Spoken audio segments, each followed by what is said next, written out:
አሰልጣኝ ማይክል ካሪክ ከመሸ ጋዜጣዊ መግለጫ ሰጥተዋል። በጋዜጣዊ መግለጫቸውም እንግዲህ ከማንቸስተር ዩናይትድ በቅዳሜ በሚያደርገው ጨዋታ ምን ጉዳዮች መጠበቅ እንዳለባቸው የጉዳት ዜናዎችን እንደዚህም ደግሞ ከሃል ሲቲ ጋር የሚደረገው ጨዋታ ምን ሊመስል እንደሚችል ፍንጭ ሰጥተዋል ማለት ነው። የማንቸስተር ዩናይትድ ከሃል ሲቲ ጨዋታ በፊት አወንታዊ የጉዳት ዜና እንደተገኘበትም ካሪክ አረጋግጧል። ካሪክ የእንግሊዝ ፕሪሚየር ሊግ የመክፈቻ ጨዋታን አስመልክቶ የቡድኑን የተጫዋቾች ወቅታዊ ሁኔታ የጉዳት ሁኔታቸውን አብራርተዋል። የማንቸስተር ዩናይትድ አጥቂ ቤንጃሚን ሼሽኮ ቅዳሜ ከሃል ሲቲ ጋር በሚደረገው የፕሪሚየር ሊግ ጨዋታ ወደ ተጫዋቾች ስብስብ ሊመለስ እንደሚችል አሰልጣኝ ማይክል ካሪክ ጠቁመዋል። ሆኖም በሜሰን ማውንት ላይ አጠራጣሪ ሁኔታዎች አሉ። ማቲያስ ዴሊትም ደግሞ ከጨዋታ ውጪ መሆኑን አረጋግጠዋል። ሼሽኮ በገጠመው ጉዳት ምክንያት በቅድመ ውድድር ዝግጅት ወቅት በየትኛውም ጨዋታ ላይ አልተሳተፈም። ነገር ግን በዚህ ሳምንት መጀመሪያ በካሪንግተን ከቡድኑ ጋራ ሙሉ ልምምድ ጀምሯል። አጥቂው ባለፈው ውድድር ዘመን ጉዳቱ እያሰቃየው የተጫወተ ቢሆንም በግንቦት ወር በኦልትራፎርድ ሊቨርፑልን ባሸነፉበት ጨዋታ ላይ ጉዳቱ በመባባሱ ምክንያት ዩናይትድ በዚህ ክረምት ባደረጋቸው 6 የቅድመ ውድድር ዝግጅት ጨዋታዎች ሳይሰለፍ በካሪንግተን ለመቅረት ተገዶ ነበር። ሼሽኮ በጨዋታ ብቃት ማነስ ምክንያት ከሃል ሲቲ ጋር በሚደረገው ጨዋታ በቋሚነት ለመሰለፍ ባይችልም ማገገሙ ግን በቅድመ ውድድር ዝግጅት ላይ ጉዳት አስተናግዶ አጠራጣሪ ለሆነው ማውንት አማራጭ ለሚፈልጉት ካሪክ ትልቅ ብርታት ነው ማለት ነው። ስለዚህ የሼሽኮ ጉዳት ምናልባትም ተተኪ ስላለ ብራያን ምቤሞ ሊሸፍነው ይችላል። በፕሪሲዝን ላይ ያንን ስለተመለከትን አሰልጣኝ ካሪክ ያንን ሜተድ የሚጠቀሙ ይመስለኛል። ሌላኛው ካሪክ በዛሬው መግለጫቸው ያነሱት የማቲያስ ዴሊትን ጉዳት ነው። ማቲያስ ዴሊት ከጀርባ ቀዶ ጥገና በኋላ በሚያደርገው የማገገም ሂደት ላይ በመሆኑ አሁንም ለጨዋታ ዝግጁ አይደለም ሲል አረጋግጧል።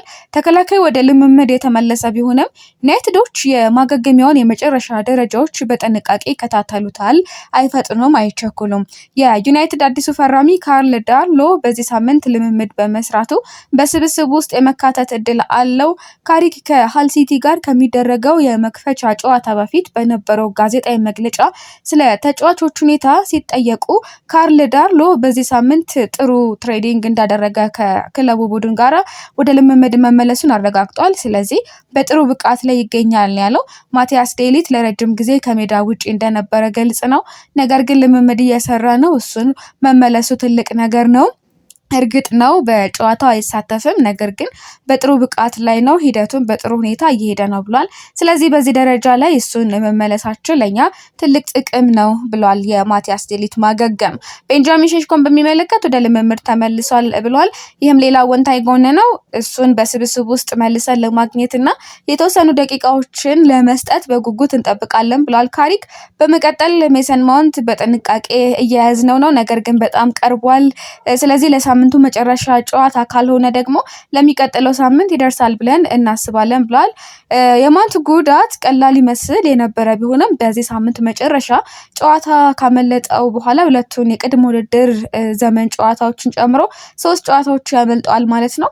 ካሪክ ስለ ማውንት የጉዳት ታሪክ ሲጠየቁ በመጀመሪያ ደረጃ ሜሰን ድንቅ ተጫዋች ነው፣ ከፍተኛ ደረጃ ያለው ተጫዋች ነው ብሏል። ይህንንም በቅድመ ውድድር ዝግጅት ወቅት ተመልክተናል ነው ያለው። በተጫወተባቸው የመጀመሪያ ጨዋታዎች ከምርጥ ተጫዋቾቻችን አንዱ ነበር ብሏል። በጣም ድንቅ ነበር ብዬ አስባለሁ። ስለዚህ አዲስ ነገር አይደለም፣ ከዚህ ቀደም ያየሁት የምጠብቀውና ስለሱ የማውቀው ነገር ነው። አሁን ትንሽ ጉዳት አስተናግዷል ሜሰን ብሏል። ምንም የሚያስደነግጥ ነገር እንደሌለ ነው የተናገረው ካሪክ። ምናልባት 1 ሳምንት ወይም ደግሞ 10 ቀናት አካባቢ ሊሆን ይችላል። ስለዚህ ትልቅ ጉዳት አይደለም ብሏል። በእርግጥ ባለፉት ዓመታት የተወሰኑ ጨዋታዎች እንዳመለጡት አምኗል። እሱም ጤናማ መሆን፣ ወደ ሙሉ ቋሚ ብቃቱ መመለስና ሙሉ በሙሉ ጤናማ መሆን ይፈልጋል ብሏል ማውንትን ሲገልጹ። ስለዚህ እርሱን ለመርዳት የተቻለንን ያህል እያደረግን ነው፣ ነገር ግን ሜሰን ድንቅ ተጫዋች ነው ብሏል። ከቡድኑ ጋር ተመሳሳይ ነው። ስብስባችንን በጥንቃቄ መምራት አለብን። በውድድር ዘመኑ ሁሉ ጉዳቶች ይኖራሉ ብሏል።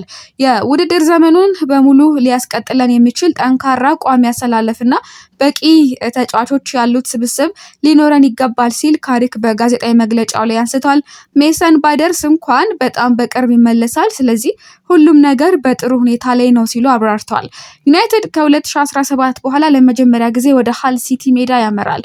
ሃል ሲቲዎች ባለፈው ውድድር ዘመን በፕሌይኦፍ በማሸነፍ ከ9 ዓመታት በኋላ ሁለተኛ ሊግ ቆይታ በኋላ ማለት ነው ወደ ፕሪሚየር ሊግ ተመልሰዋል። እንደሚጠበቀው ሁሉ ለሌላ ውድድር ዘመን በጉጉት እንጠብቃለን ብለዋል ካሪክ። ጨዋታዎቹ በፍጥነት ስለሚሆኑ ከፊታችን ያለው ነገር ሁሉ በአግባቡ መጠቀም አስፈላጊ ነው ብለዋል።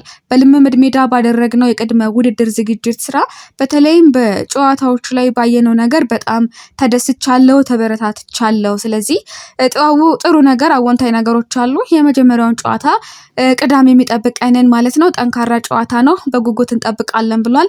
ካሪክ አክሎም እንግዲህ ያው በቅድመ ውድድር ዝግጅት ላይ በልምምድ ሜዳ በዝግጅቶች ላይ ባሳየው ቡድኑ ጥንካሬ ተደስቷል። ስለ ተቃራኒ ቡድን ስለ ሃል ሲቲ ሲናገርም ከ9 ዓመታት በኋላ ወደ ፕሪሚየር ሊግ የተመለሱ በመሆናቸው ቅዳሜ ዕለት ጠንካራና ፈታኝ ጨዋታ ይጠብቀናል ብሏል። በውድድር ዘመኑ ሙሉ ጉዳቶች ስለሚያጋጥሙ ረጅም ጉዞ ለመቋቋም የሚያስችል ሰፊና ጠንካራ ስብስብ አለን ነው ያለው። ሃል ሲቲ ባለፈው ውድድር ዘመን በሻምፒዮንሺፕ ወይም በሁለተኛው ሊግ የፕሌይኦፍ ውድድር አሸናፊ በመሆን እንዳልኳችሁ ከ9 ዓመታት ቆይታ በኋላ ነው ወደ እንግሊዝ ፕሪሚየር ሊግ የተመለሰውና ከማንቸስተር ዩናይትድ ጋርም ያላቸው ግንኙነት ማንቸስተር ዩናይትድ የሃል ሲቲ ሜዳ ወደ ሆነው ኤምኬኤም ስታዲየም ለጨዋታ የሚያመራው ከ2017 በኋላ ለመጀመሪያ ጊዜ ነው። ካሪክ ሃል ሲቲዎች ወደ ከፍተኛው ሊግ በመመለሳቸውና የውድድር ዘመኑ የመጀመሪያ ጨዋታ በሜዳቸው በመሆኑ ቅዳሜ ዕለት በዩናይትድ ላይ ጠንካራና ፈታኝ ጨዋታ ይዘው ሊመጡ እንደሚችሉ ፍንጭ ሰጥቷል። እንግዲህ እነሱ ይዘው የሚመጡትን ጠንካራ ጨዋታ መመከት የሚያስችል ብቃት ስብስብ እንዳለውም ካሪክ ያምናል። ስለዚህ የቅዳሜውን ጨዋታ ሁሉም ሰው በጉጉት የሚጠብቀው ይሆናል ማለት ነው። ምናልባት ቤንጃሚን ሼሽኮን ጉዳይ በተመለከተ ስጋቶች ቢኖሩም ግን ደግሞ ያን ያህል ጥሩ ወይም ደግሞ መጥፎ የሚባል አይደለም። ምክንያቱም እሱ ሊተካ የሚችል እንደው ተጫዋች ስላለ ማለት ነው። ብሪያን ምቤሞን በዛ መልኩ ሲያጫወተው ስለነበረ ነው። አሰልጣኝ ካሪክ ስለ ማርከስ ራሽፎርድም እንግዲህ ያነሱት ጉዳይ አለ።